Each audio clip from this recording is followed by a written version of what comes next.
Learning English does not have to be boring. Now, in today's video, I'm going to show you exactly how I became fluent in another language by using YouTube and how you can use the exact same strategies to become fluent in the English language. Now, first of all, why should you use YouTube as opposed to all of the other resources that are available to you? The simple fact is that YouTube is easily accessible and free to anyone in almost anywhere in the world. In addition to this, there is content about basically any subject that you can possibly think of on YouTube.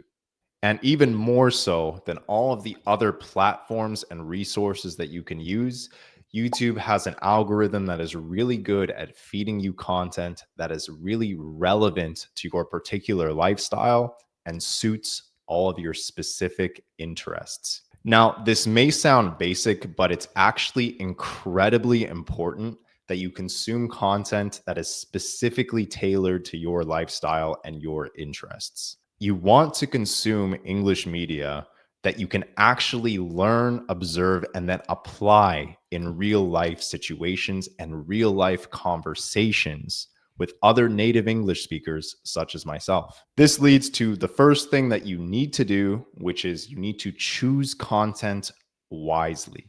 So, how should you choose content? Well, first of all, to choose content that you are genuinely interested in would mean if you're into sports, you should be consuming media that has to do with sports. If you are a doctor, you can consume media that has to do with the medical industry. If you're a nurse, same thing.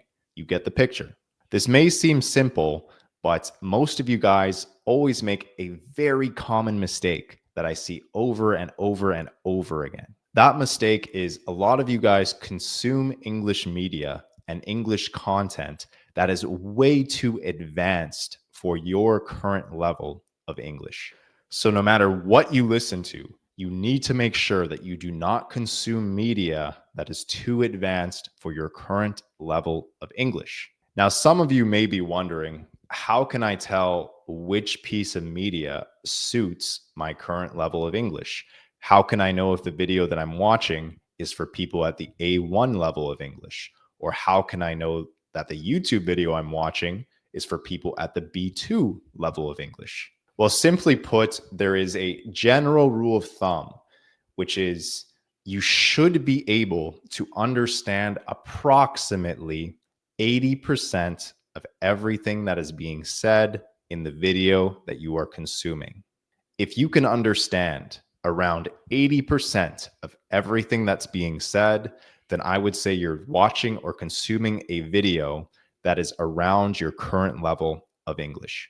You want to be able to follow about 80% of what you're consuming and then actually make an educated guess on what the other 20% of the expressions and the words that you are unfamiliar with mean based on the context that they are delivered. So, for example, if I'm watching a video and then I come across an expression I do not understand, if I can understand 80% of everything else, I should be able to probably guess what the expression means based on the way and the context by which it was delivered in. By doing this, learning English is going to be a million times more efficient, and you're actually going to progress your current level of English a lot faster than if you were to stop, research, and Google every single word and every single expression that you do not understand. If you're consuming a video and you need to stop every 30 seconds or less to look up a word or an expression that you don't understand, you are going to make progress at an extremely slow pace. This really does not work the way that you might think it would. I've made this mistake as well. And I thought if I just listen to media at this level of the language that I'm trying to learn, and if I just keep listening and research every word that I don't understand and just try to learn and learn and learn something new throughout the whole video, I thought that it would help me progress at a faster pace and I would reach the advanced level at a faster pace.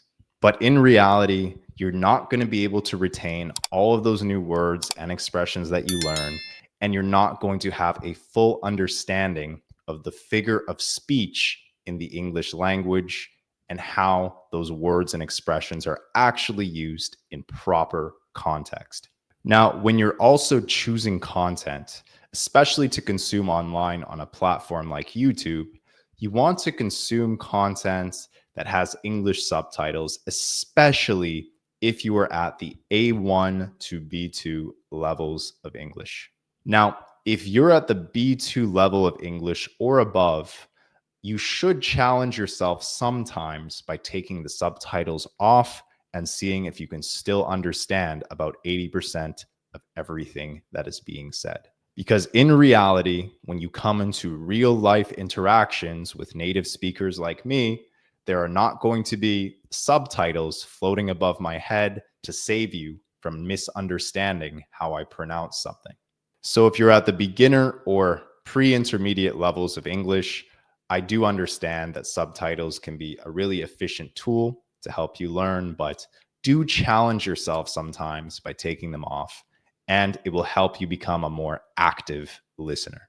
Now that you know how to specifically choose content, let's go over the best specific strategies that are actually going to get you results. The strategies that will actually take you from the A1 to the A2 level of English, or from the A2 to the B1 level of English, or B1 to B2, or all the way up to the C2 and most advanced level of English. First of all, you want to be an active learner. This means that you need to prioritize the quality of your learning over the quantity of your learning. If you listen to English media all day long in the background in your earphones while you're at the gym, while you're doing chores, or while you're running errands, this is a passive way of trying to improve your listening skills in English. By passively listening to English media in the background while you're doing something else can help a little bit, but you will see that you're not going to make progress very quickly. If you want to make progress fast, you would actually be better off actively listening to a piece of English media, such as consuming a YouTube video and giving it your undivided and full attention.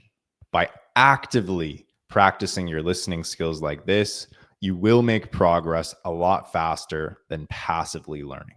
You will also be more observant, and you'll learn a lot more about the English figure of speech and how words and expressions are used in context.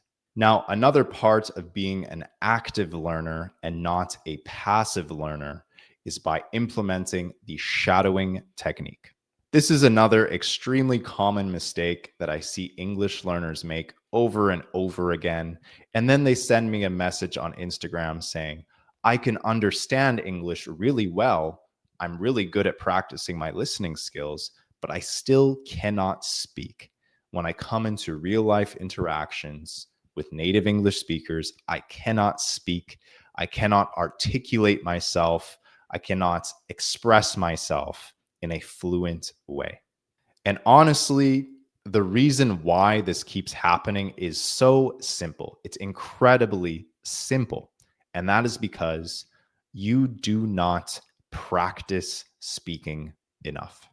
A lot of you guys consume a lot of English media. You practice your reading with the subtitles. You practice your listening with all the TV shows, all the social media videos and posts. But you never actually open your mouth and practice and physically exercise your mouth to speak in English. So the next time that you're consuming a piece of English media, such as a YouTube video, try to actually repeat what you're listening to on the screen. So for example, as somebody is saying something, you can actually mimic what they are saying just to exercise your mouth to speak in English and practice pronouncing words that are not natural for you to pronounce.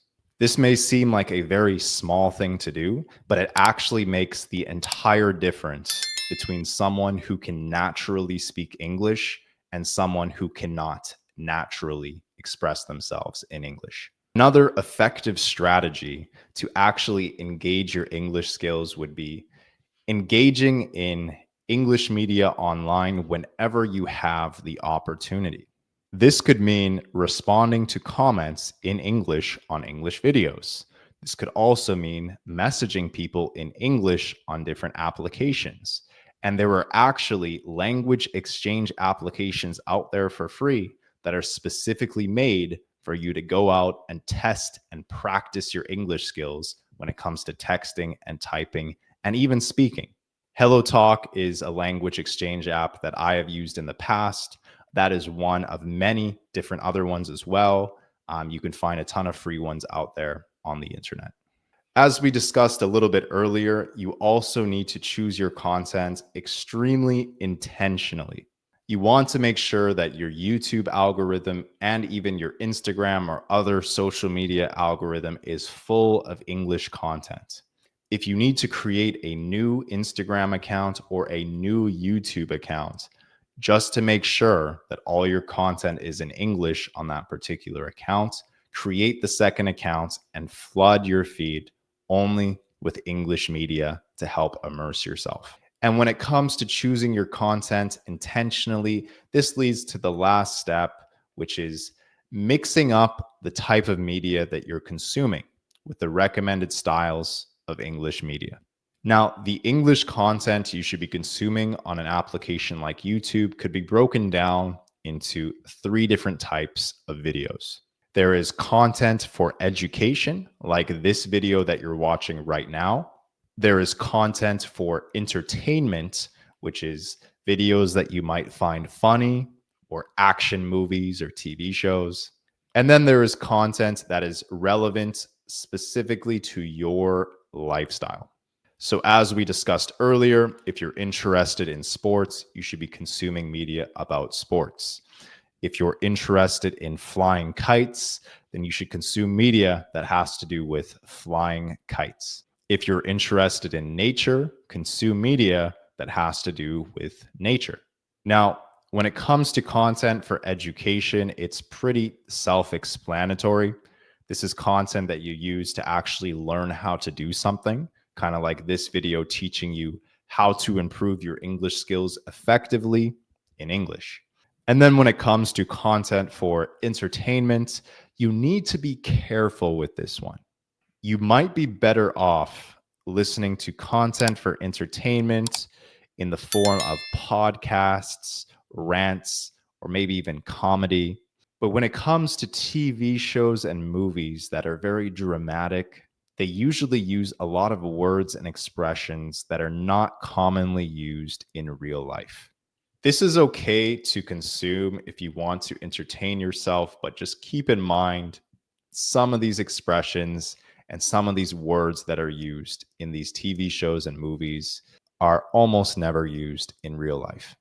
In my humble opinion, I believe that you would be better off listening to something like a podcast as opposed to a Marvel movie like The Avengers. So, to recap, number 1, choose content that is incredibly relevant to your life. Number 2, consume media strategically with the best strategies that we outlined in this video. And number 3, mix up the different types of content that you consume. If you learned anything new in this video, please press the like button to let the YouTube algorithm know that you liked this video. Also, leave a comment down below telling me where you're from, what your native language is, and if you have any questions or want to see a new type of lesson on this channel. In addition, pretty soon, I'm going to be releasing a free crash course that shows you in an organized way, step by step, everything you need to do specifically to learn English in a fast manner. If you'd like to join the waitlist for that, I will leave a link in the description below. That's all for today, and I will see you in the next video.